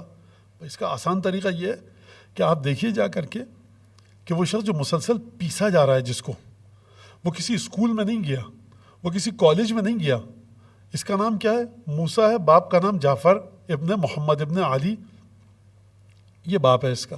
میں امام موسیٰ کاظم کی بات کر رہا ہوں. اگر آپ غیر معصوم مان کے بات کریں تو امام موسیٰ کاظم 20 برس کی عمر میں امام بن گئے, تمام شیعوں کے لیڈر بنے, رہبر بنے, اور اس کے بعد جب 20 برس کا بچہ اور وہ اس طرح سے گفتگو کرے, کسی اسکول میں نہیں گیا, کسی مکتب میں نہیں گیا, اس کو مسلسل دبایا جا رہا ہے, اس کی امامت کے پہلے دن خط آ رہا ہے کہ گردن کاٹ دو, تو تمام ائمہ کو ظلم و جبر کا سامنا کرنا پڑا. لیکن امام موسیٰ کاظم وہ امام ہے کہ جو امامت کے پہلے دن سے حکومت کی نظروں میں کھٹک رہے ہیں, اور میں اس پر تو گفتگو نہیں کی ہے کہ کس طرح سے امام زادے بھاگے دوڑے اور انہوں نے اپنی جانیں بچائی ہیں. یہ جو آپ کو موسوی سادات اور کاظمی سادات ہر جگہ ملتے ہیں, اس کی وجہ کیا ہے؟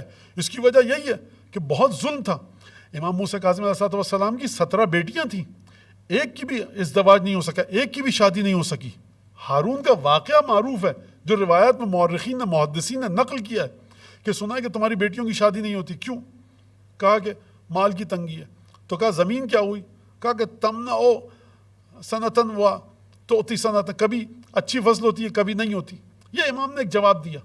لیکن اس کا دوسرا جواب جو بعض علماء نے کہا ہے کہ حالات اتنے سخت تھے کہ کون آ کر شادی کرے گا امام موسیٰ کاظم کی بیٹیوں سے. یعنی تم موسیٰ کاظم کے داماد بننے جا رہے ہو, اور اس کے بعد کیا کیا مسائل پیش آ سکتے تھے. یہ ایک عجیب سلسلہ ہے. تو یہ تمام کے تمام ظلم و ستم سے امام موسیٰ کاظم نے, اور کتنے سال زندان میں رہے, کس طرح کے زندان میں رہے کہ جو سعید ابن طاؤس نے ایک دعا لکھی ہے, اور اس دعا کے اندر جو امام کے زندان کے بارے میں بیان کیا, بڑا عجیب ایک مرحلہ ہے. اس طرح کا انسان اگر 32 دفعہ آ کر عقل کے بارے میں گفتگو کرے قرآن سے, یہ سیکھا کہاں پر اس نے؟ سرکار مدینہ میں قرآن تو آپ کے گھر میں بھی تھا, قرآن میرے گھر میں بھی تھا, قرآن آپ بھی فقی, میں بھی فقی, وہ بھی فقی, یہ بھی مفسر, وہ بھی بہت بڑے صوفی, یہ بہت بڑے درویش, تو قرآن آپ سب کے گھر میں. یہ گفتگو اس طرح کی ملتی کیوں نہیں ہے؟ 32 دفعہ ہشام ابن حکم, اور قربان جاؤں حضرت امام موسیٰ کاظم علیہ السلام کے قدموں کی خاک کے, کہ جو شخص ہشام ابن حکم اتنے برسوں تک, اتنے سالوں تک امام صادق علیہ السلام کی شاگردی کر چکا ہے, یہ معرفت ہشام ابن حکم ہے کہ دوبارہ امام موسیٰ کاظم کے پاس آ رہا ہے کہ ہم کتنے بڑے عالم ہو جائیں, ہمیشہ اہل بیت کے محتاج رہیں گے, لہٰذا یہیں سے سیکھیے. آپ کی عقل کتنی بڑی بھی ہو جائے, آپ ہمیشہ احادیث کے محتاج ہیں, علوم اہل بیت کے محتاج ہیں, معرفت اہل بیت کے محتاج ہیں. اور دیکھیے, سیکھیے کہ کس طرح سے امام نے گفتگو کی. تو یہ بڑی عجیب بات ہے کہ وہ شخص جو بالکل ظلم کی چکی میں پاٹوں کے درمیان پیسا جا رہا ہے, جس کے گھر میں مشکلات ہیں, جس کے پاس بڑی تنگی ہے, بہت ہی عظیم طرح کے ظلم جس پر انجام دیے جا رہے ہیں, وہ اس طرح کی زندگی گزارے, اور اس کے بعد کسی مدرسے میں نہ جائے, کسی مکتب میں نہ جائے, اور اس کے بعد قرآن کے ذریعے اس شاگرد کو بتائے کہ جو دربار کے فلسفیوں کو ہرا کے آئے. سن رہے ہیں آپ یا نہیں سن رہے؟ سمجھ رہے ہیں کہ نہیں سمجھ رہے؟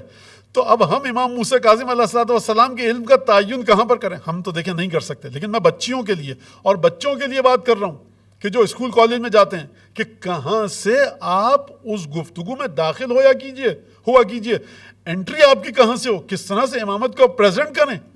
کہ جو دربار کے فلسفیوں سے جا کر بات کر رہا ہے, ایک شاگرد حقیر کی صورت میں دو زانو ہو کر, ہم نے آپ کے بابا کے سامنے علم تو حاصل کر لیا, آپ کے بابا, آپ تو ہمارے سامنے, آپ کی ولادت ہوئی ہے اور آپ تو ہمارے سامنے امام بنے, تو ہم آپ لیکن آ رہے ہیں, اور کس کے بارے میں امام موسیٰ کاظم گفتگو فرما رہے ہیں؟ عقل کے بارے میں. یہ عقل بنیادی ترین چیز ہے. یعنی کیا مطلب؟ یعنی تمہیں اپنے وجود کی بنیادی ترین بھی چیز سیکھنی ہے. تم جتنے بڑے بھی شاگرد ہو امام جعفر صادق علیہ السلام کے, لیکن یاد رکھنا, نہ ان کے آبا و اجداد سے بے نیاز ہو سکتے ہو, نہ ان کی اولاد سے, نہ سلسلہ امامت سے. لہٰذا کبھی بھی محتاجی ہماری ختم نہیں ہوگی معارف اور تعلیمات اہل بیت. اور حدیثیں میں کچھ لکھ کر لایا ہوں, 32 تو نہیں لایا, لیکن میں نے تھوڑی سی کافی ہٹا دیا ہے, اور 7-8 حدیثیں ہیں. آپ دیکھیے بنیادی طور سے کہ امام موسیٰ کاظم علیہ السلام سب سے پہلے عقل کے بارے میں بات کر رہے ہیں, اور عقل کو کہاں تک لے کر گئے. میں اس پر گفتگو کرنا چاہ رہا تھا, لیکن پورا وقت نکل گیا. کہ اقبال کا ایک شعر ہے عقل اور دل کے بارے میں, کہ دل اور عقل کی گفتگو ہے ان کے دیوان میں. بہت بڑے شاعر ہیں, بہت بڑے مفکر ہیں, لیکن ظاہر سی بات ہے اب وہ ان کا وہ شعر آ گیا, اور وہ تھیوریٹیشن ہے, ظاہر سی بات ہے, پورے احترام کے ساتھ بہت بڑا نام ہے, بہت بڑے مفکر ہیں, بہت بڑے دانشور ہیں. عقل و دل کے بارے میں گفتگو کی ہے. خون ایک بوند کی ہے تو, لیکن دیکھ تو کس قدر رساؤں میں ہے زمیں پر. یعنی عقل جو ہے, دل جو ہے وہ عقل سے کہہ رہا ہے, اور گویا کہ عشق اور عقل کی جنگ ہے. اب یہ بات جب اقبال نے کہی تو ہمارے بچے بچیاں پڑھتے ہیں, اور پھر آ کر مولانا سب چیز عشق ہے, عقل کو چھوڑیے, بے خطر کود پڑا آتش نمرود میں عشق, عقل محو تماشا لب بام ابھی, تو اصل چیز تو عشق ہے. عقل کیا؟ عقل تو انسان کو گمراہ کرتی ہے. سرکار کون سی عقل؟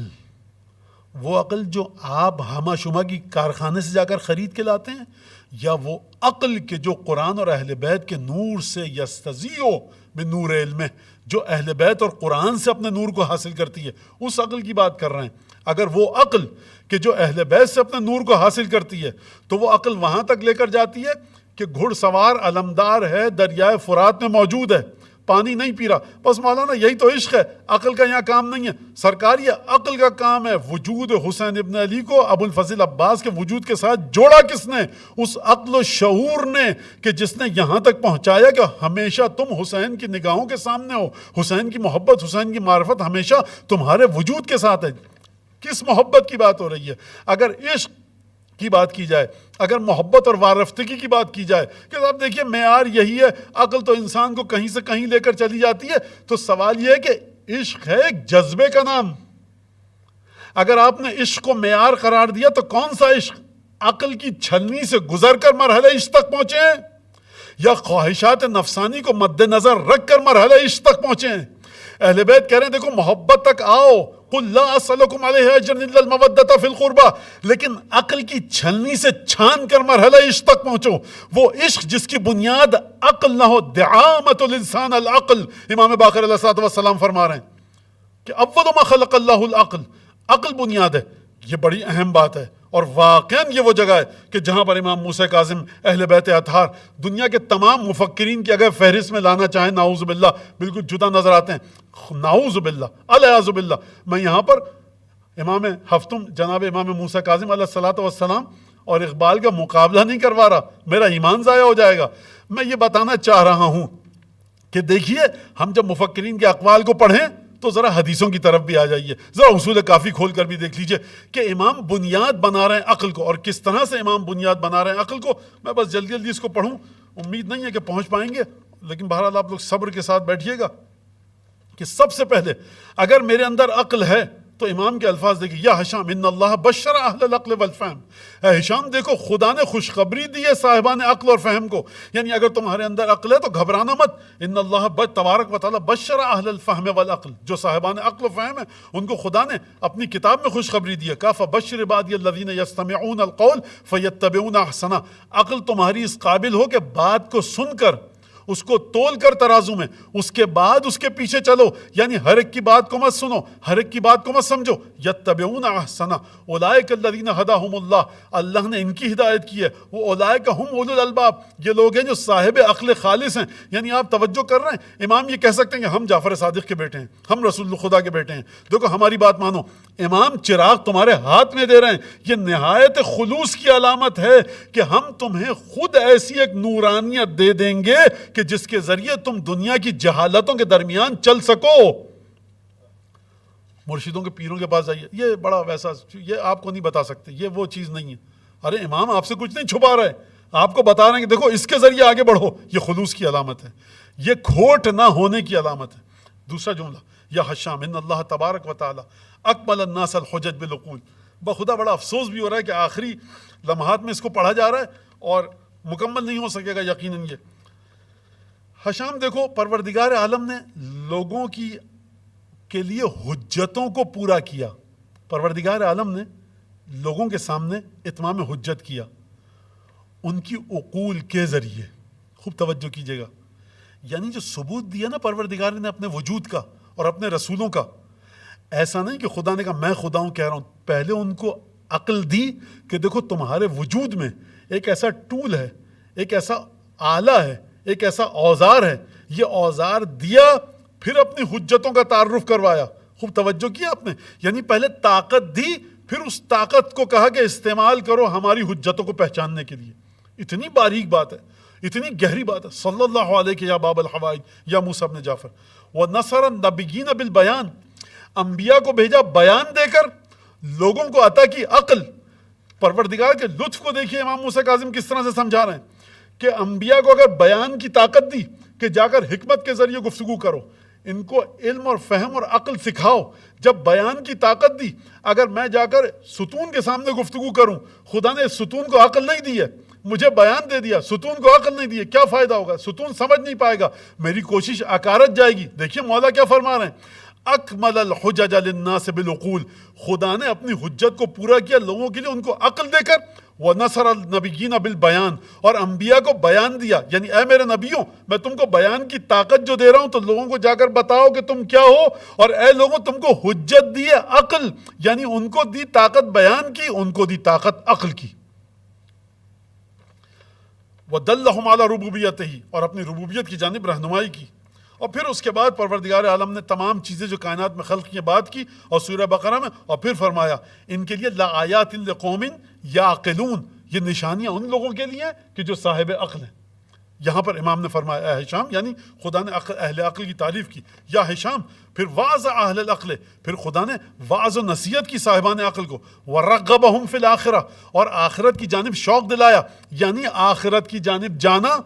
عبادت کی علامت نہیں ہے بلکہ عقل کی علامت ہے. جو آخرت کی طرف نہیں جا رہا وہ بے عقل ہے, وہ احمق ہے, وہ نادان ہے.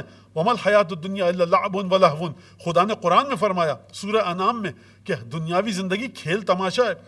وَلَلدَّارُ الْآخِرَةُ خَيْرٌ لِلَّذِينَ يَتَّقُونَ. آخرت ان لوگوں کے لیے بڑی بہترین جگہ ہے کہ جو تقوی اختیار کرتے ہیں. افلا تعقلون, عقل سے کام نہیں لیتے؟ سمجھو اس بات کو, یعنی آخرت کی حقیقت کو صاحبان عقل سمجھیں گے. یا حشام ان العقل مع العلم. بخدا حضرت امام موسیٰ کاظم علیہ السلام کی بارگاہ میں اپنے پورے وجود کی حقارت کے ساتھ معافی چاہتا ہوں میں کہ مولا کے جملوں کو اس طرح سے توڑ پھوڑ کے پیش کر رہا ہوں اور توڑ مروڑ کے, لیکن مولا خود سمجھتے ہیں کہ اس سے زیادہ ہم بات نہیں کر سکتے اس کے اوپر, کہ عقل علم کے ساتھ ہے. عقل علم کے ساتھ ہے, یعنی علم حاصل کرو تاکہ عقل تمہاری مزید روشن ہو. یہاں سے میں ایک حدیث آخری پڑھ کر اور پھر ایک نقطہ بہرحال یہاں رہ نہ جائے, بہت اہم نقطہ ہے وہ. انسان کس چیز سے گھبراتا ہے دنیا میں؟ کس سے؟ آپ کہیں گے مولانا بہت سی چیزوں سے گھبراتا ہے. فقر سے, بیماری سے, مرض سے, غربت سے, پردیس سے گھبراتے ہیں آپ کوئی کہہ دے کہ صاحب برازیل میں آپ کو جاب مل رہی ہے, آپ کہیں گے وہاں کوئی ہے ہماری زبان بولنے والا, کوئی ہمارے شہر کا ہے, ہماری کمیونٹی کا ہے. گھبراتا ہے انسان. گھبراہٹ انسان کی وحشت, یہ ختم کیسے ہوگی؟ کس چیز کو طاقت دی جائے؟ انسان کو اچھا لگتا ہے کثرت, ہمیشہ اس کے 50 60 30 40 دوست رہیں, کوئی دوست نہ ہو, ایک گھبراہٹ طاری ہوتی ہے. دیکھیے امام گھبراہٹ کو ختم کرنے کا نسخہ کیا بتا رہے ہیں. عجیب جملہ بتایا امام موسیٰ کاظم نے کہ پروردگار عالم نے قلت کی, کمی کی تعریف کی. قلیل من عباد الشکور, میرے بہت کم بندے شکر گزار ہیں. شکر کرنا اچھی صفت ہے, بہت کم بندے شکر کریں گے. اور پھر امام نے فرمایا کہ دیکھو الصبر علی الوحدہ علامت العقل. عقل کی نشانی کیا ہے؟ کہ تنہائی میں تم صبر کر سکتے ہو یا نہیں کر سکتے. تم اپنی ذمہ داری, اس کا مطلب کیا ہے؟ اس کا مطلب یہ ہے کہ میں تنہا ہوں. اگر میں تنہا ہوں, اکیلا ہوں, تو کس بنیاد پہ اکیلا ہوں؟ اپنی بد اخلاقی کی بنیاد پر, بد کرداری کی بنیاد پر, یا اپنی تمام ذمہ داریوں کو ادا کر کے اکیلا ہوں؟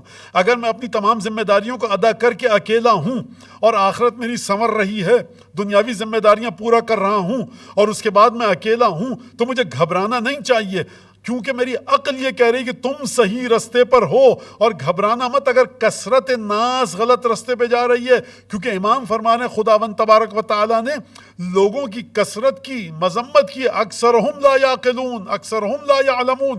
اکثریت علم نہیں رکھتی, اکثریت عقل نہیں رکھتی. یا ہشام ان لکل شیء دلیلا, ہر چیز کی ایک دلیل ہوتی ہے, ہر چیز کی ایک نشانی اور علامت ہوتی ہے. والدلیل العقل التفکر, عقل کی نشانی سوچ ہے کہ تم کتنا سوچ بچار سے کام لیتے ہو, تفکر کتنا کرتے ہو, دن میں کتنی دیر چیزوں پر تفکر کرتے ہو. صنعت اللہ عز و جل جو عبادت ابیذر تھی, اس میں کتنا تم تفکر کرتے ہو خدا کے کاموں میں, قضاء و قدر کے مسائل میں, توحید پر, امامت پر کتنا تفکر کرتے ہو. دلیل العقل التفکر, میری عقل زیادہ ہے. کیسے عقل زیادہ ہے؟ اگر میں تفکر کرتا ہوں, سوچتا ہوں. والدلیل التفکر الصمت, تفکر کی دلیل کیا ہے؟ سکوت. سکوت نہیں فرمایا امام نے, صمت اور سکوت میں فرق ہے. سکوت ہے چپ رہنا, صمت ہے تفکر کے ساتھ چپ رہنا. یعنی بندہ مومن جب خاموش رہے تو اس کا ذہن کچھ سوچ رہا ہو.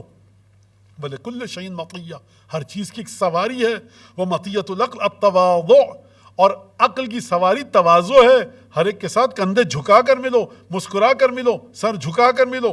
وَكَفَى بِكَ جَهْلًا, اور اے ہشام تمہارے جہل کے لیے یہی کافی, ان ترکب ما نہیت عنہ, کہ تم اس چیز کو انجام دے دو کہ جس سے تم کو منع کیا ہے. اور اگلی حدیث میں پڑھ کے, بلکہ میں یہ حدیث پڑھ لیتا ہوں, یہ حدیث پڑھ کے مصائب کی طرف آتے ہیں. بس اب میں نہیں آپ کو تھکانا چاہتا کہ یا ہشام من اراد الغنا بلا مال, جو چاہتا ہے کہ تونگر بن جائے بغیر مال کے, مال نہ ہو لیکن تونگر بن جائے. وراحت القلب من الحسد, اور چاہتا ہے کہ اپنے دل کو حسد سے پاک کرے. والسلامت فی الدین, چاہتا ہے اس کا دین صحیح رہے. کیا کرے وہ, کیا کرے؟ امام کیا فرما رہے ہیں؟ فَلْيَتَضَرَّعْ إِلَى اللَّهِ عَزَّ وَجَلَّ فِي مَسْأَلَتِهِ, تو اسے چاہیے گڑ گڑا کر دعا کرے. دیکھیے امام رستہ بتا رہے ہیں. میں کتنا کاہل ہوں, اگر واقعاً کتنا میں اپنے آپ کو لعن طعن کروں کہ اتنا آسان نسخہ امام موسیٰ کاظم بتا رہا ہوں میں عمل نہ کر پاؤں. اسے چاہیے جو ان 3 چیزوں کو چاہے, فَلْيَتَضَرَّعْ تضرع کے ساتھ گڑ گڑا کر دعا کرے خدا سے. کیا دعا کرے؟ بِأَن يُكَمِّلَ عَقْلَهُ کہ خدائے میری عقل کو کامل فرما. بس یہیں تک بات آ گئی. دیکھیے معمولی چیز نہیں ہے. جو شخص تقدس کا پیکر ہے، جو شخص نماز روزہ دعا سجدہ، اس کو کیا بات کہنی چاہیے؟ نماز پڑھو، دعا کرو، اور یہ عقل وقل کی باتیں چھوڑو، یہ غلط ہے، یہ جھوٹ ہے. لیکن امام تقدس کو، اس تقدس کی تعریف کر رہے ہیں جو عقل اور علم کے ساتھ آئے. یہاں پر میں ایک جملہ بتاؤں کہ جو کسی طالب علم نے پوچھا حضرت آیت اللہ العظمہ اگر وحید خراسانی حفظہ اللہ سے کہ کس طرح سے عقل کو کامل کریں. امام نے بتایا نا عقل کو کامل کرو. کس طرح سے عقل کو کامل کریں؟ تضرع امام نے کہا. تو تضرع کس طرح سے کریں؟ نماز شب میں تضرع کیا جا سکتا ہے، روزانہ کی نمازوں میں تضرع کیا جا سکتا ہے، سجدے میں جا کے تضرع، ائمہ کی زری کے پاس جا کر تضرع، یہ تمام کے تمام کام کیے جا سکتے ہیں. تو کیا کیا جائے کہ ہماری عقل کامل ہو؟ ایک کسی نے پوچھا تو انہوں نے جواب دیا کہ قرآن پڑھو، جتنا ہو سکتا ہے پڑھو، اور ہدیہ کرو حضرت حجت کو. اب آپ کے ذہن میں سوال آئے گا یہ کیا تو کیا اس بات کی؟ اس بات کو سمجھنے کے لیے ایسے علماء کی آپ کو حدیث سمجھنی پڑے گی. رسول خدا نے کیا فرمایا کہ دیکھو قرآن اور اہل بیت سے جب تک جڑے رہو گے گمراہ نہیں ہوگے. عقل کون سی عقل امام پسند کرتے ہیں؟ جو گمراہی سے دور کرے. قرآن آپ امام زمانہ کو ہدیہ کر رہے ہیں، یعنی گمراہی سے بچنے کا ایک نسخہ ہے قرآن، دوسرا ہے حضرت حجت امام وقت. تو جو دو پلڑے ہیں ترازو کے ہدایت کے رسول خدا دے کر گئے ہیں، آپ اسی ہستی کو قرآن ہدیہ کر رہے ہیں جو شریک القرآن ہے. جب آپ اس ہستی کو ہدیہ کریں گے جو شریک القرآن ہے تو وہ آپ کو کیا دے گی؟ دینے والا ہمیشہ اپنی سطح کے مطابق دیتا ہے. دینے والا ہمیشہ گداگر کی، فقیر کی ضرورت کو دیکھ کر دیتا ہے. دینے والا ہمیشہ وہ چیز دیتا ہے کہ جو دیر پا ہو، جو لانگ لاسٹنگ ہو، جو آپ کو ہر طرح کی چیزوں سے بچائے. بچہ ضد کرے اس کو آپ لالی پاپ تھما دیں، ڈاکٹر نے کہا مت دو، آپ کہیں گے حکمت کے خلاف ہے، تو حکمت کے ساتھ دے گا. اب اگر حضرت حجت ہم کو کچھ دیں گے تو کیا دیں گے؟ وہاں سے کچھ کمی نہیں ہے، جو ہمارے وجود کو ضرورت ہوگی وہ دیں گے. وہ کیا چیز دیں گے؟ وہ دیں گے ہدایت، کیونکہ خاصیت اہل بیت اور قرآن کی ہدایت. یہ ایک درود بھیجیں حضرت امام موسیٰ کاظم علیہ الصلوۃ والسلام کی بارگاہ میں.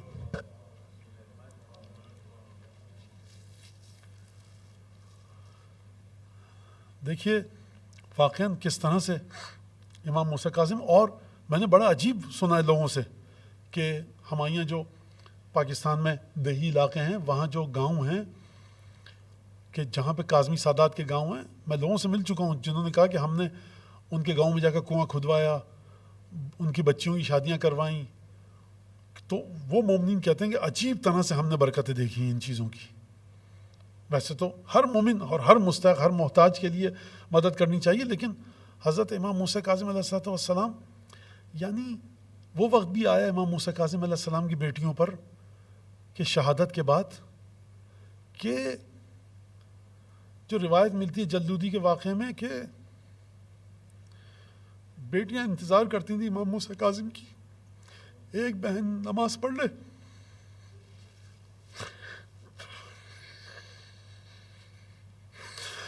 دوسری بہن کے لا الہ الا اللہ صلی اللہ علیہ یا باب الحوائج اجرک اللہ یا حجت اللہ فی مصاب جدک باب الحوائج موسیٰ بن جعفر صلوات اللہ وسلام علیہ. یہ کون ہے؟ یہ رسول اللہ کی بیٹیاں ہیں.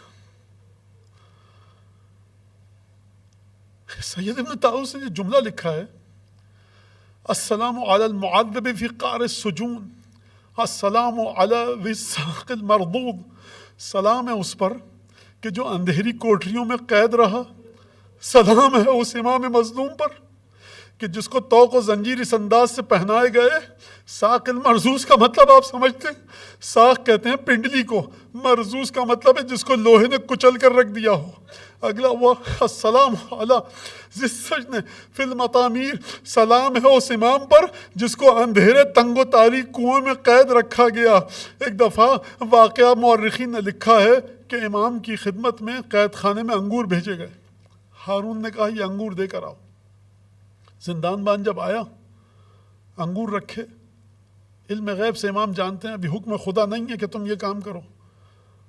دربار کا ایک پالتو کتا، شکاری کتا بھی ساتھ آیا تھا. امام نے وہ انگور لے کر کتے کو ڈالے، اس کتے نے کھائے، اس کی موت واقع ہو گئی. مورخین کہتے ہیں کہ جب یہ خبر ہارون تک پہنچی تو غصے کی وجہ سے اس کا چہرہ لال ہو گیا. میں کہوں گا صلی اللہ علیہ کی یا بنت رسول اللہ، یہ آپ کے بیٹے کی مظلومیت ہے کہ آپ کا بیٹا موسیٰ کاظم زندان میں قید ہے. وہ نجس حیوان کے مرنے کا افسوس ہے، لیکن طہارت کا پیکر شریک قرآن صاحب آئے تطہیر موسیٰ کاظم السلام علیہ السجن فی المطامیر کے جو تنگ و تاریک کنویں میں قید رکھا گیا، بس ایک دفعہ امام کو ایک زندان کے بعد دوسرے زندان، دوسرے زندان کے بعد تیسرے زندان، ایک دفعہ سندی ابن شاہق کے زندان میں رطب اور خرمے لائے گئے، امام کو زہر میں خرمے دیے گئے، امام نے خرمے تناول فرمائے. اب اس کے بعد زہر نے امام کے بدن مطہر پر اثر کیا، چلنے پھرنے سے امام معذور ہو گئے اور صاحب فراش ہو گئے.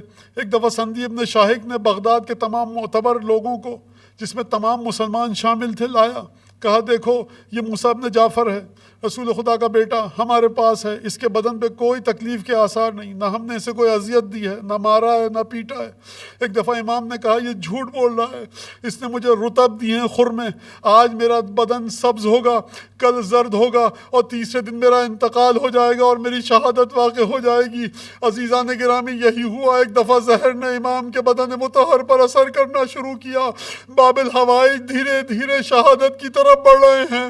ایک دفعہ امام کی بدن سے روح جدا ہوئی، تمام مومنین کو بلایا گیا، گواہی لی گئی، کہا گیا کہ توہین کرو. ایک دفعہ امام کو ایک تابوت میں رکھا گیا، 4 غلاموں کو بلایا گیا، کہا منادی دیتے جاؤ ھذا الذی یزعم انہ امام الرافضہ، ارے یہ اس کی میت ہے جو یہ گمان کرتا تھا کہ وہ رافضیوں کا امام ہے، ھذا امام الرافضہ. ایک دفعہ دیکھا گیا بادشاہ کے چچا نے حکم دیا بڑی عزت کے ساتھ جنازے کو اٹھایا جائے، بغداد کے پل پر سے دوبارہ جنازے کو اٹھایا گیا. ایک دفعہ جنازے کو تزک و احتشام کے ساتھ اٹھایا گیا، امام رضا علیہ السلام با اجاز امامت آئے، نماز جنازہ ادا کی، کفن دیا گیا. یہاں پر میرا دل کہتا ہے مولا امام موسیٰ کاظم جب آپ کے گھر میں آپ کی شہادت کی خبر امام رضا لے کر گئے ہوں گے، آپ کی 17 بیٹیاں تھیں، امام رضا علیہ السلام نے فرمایا ہوگا ہمارے بابا دنیا سے چلے گئے، زندان سندی شاہق میں زہر آلود خرمے کھا کر ایک ایک بہن کو امام رضا نے گلے لگایا ہوگا، بہنوں نے امام رضا کے چہرے کو دیکھا ہوگا، تسلی ہوئی ہوگی. لیکن میں کہوں گا صلی اللہ علیہ کہ یا ابا عبداللہ، اے امام موسیٰ کاظم آپ بھی رسول کے بیٹے تھے، اے امام رضا آپ کا حکم ہے اذا کنت باکیا لشیء فابکی علی الحسین، جب کسی پر رونا حسین پر ضرور رونا. مولا امام موسیٰ کاظم یہ آپ کی شہادت کی خبر آئی تھی، کتنے احترام سے ایک ایک بہن کو کلیجے سے لگایا ہوگا، تعزیت پیش کی ہوگی. لیکن ایک وہ حسین تھے کہ جب گھوڑے سے زمین پر گرے کوئی نہ تھا جو مولا کی خبر خیمے میں لے کر جاتا. سیدانیوں نے گھوڑے کی آواز سنی، ذوالجنا آیا، یا جواد ابی حل سقیا ابی ام قتلات شانا، میرے بابا کے ذوالجنا یہ بتا میرے بابا کو پانی دیا گیا یا پیاسا شہید کیا. اللہ لعنت اللہ علی القوم الظالمین وسيعلم الذين ظلموا أي منقلب ينقلبون. اللهم بحق محمد وآل محمد عليك صل على محمد وآل محمد وعجل فرجهم وأهلك عدوهم من الجن والإنس من الأولين والآخرين، واكفنا ما همنا وارزقنا العافية ووسع أرزاقنا وطول أعمارنا مع الصحة والسلامة في الجسم والروح. ربنا تقبل منا إنك أنت السميع العليم وتب علينا إنك أنت التواب الرحيم بجاه محمد وأهل بيته الأطيبين. پڑھنے والے تجھے قسم دیتے ہیں حضرت امام موسیٰ کاظم بابل ہوائج کی مظلومیت کی، امام موسیٰ کاظم کی دختران کی مظلومیت کی، امام رضا کی مظلومیت کی. پروردگار جو مومن مومنہ جہاں جہاں بھی کسی مشکل میں گرفتار ہے اس کی مشکلات کو دور فرما، جو تنگ دست ہیں، نادار ہیں، قرض دار ہیں، پریشان حال ہیں، بے اولاد ہیں، بے روزگار ہیں، پروردگار ان کی مشکلات کو دور فرما. پروردگار جو مومن مومنات اس مجلس کو آپ تک پہنچانے میں مدد کر رہے ہیں کسی بھی حوالے سے، جنہوں نے ہمارے لیے اس مکان کو، اس جگہ کو فراہم کیا، پروردگار ان کی نسلوں میں قیامت تک کے لیے ولایت امین مومن کو قائم و دائم رکھ، ان کے رزق میں، عبادت میں، نسل میں برکت عطا فرما. جس نے آپ سے مجھ سے تمام لوگوں نے میسیج دے کر دعا کی ہے صحت سلامتی کے لیے. کچھ لوگ بیمار ہیں, پروردگار ان کو امام موسیٰ کاظم کے صدقے میں صحت سلامتی عطا فرما, تمام مشکلات سے دور فرما. حضرت حجت کے لیے اس مجلس کو باعث قبولیت بنا, ان کی بارگاہ میں شرف قبولیت مل سکے. حضرت حجت کے لیے زخمی دل کے لیے اس مجلس کو تعزیت اور پرسے کا باعث قرار دے.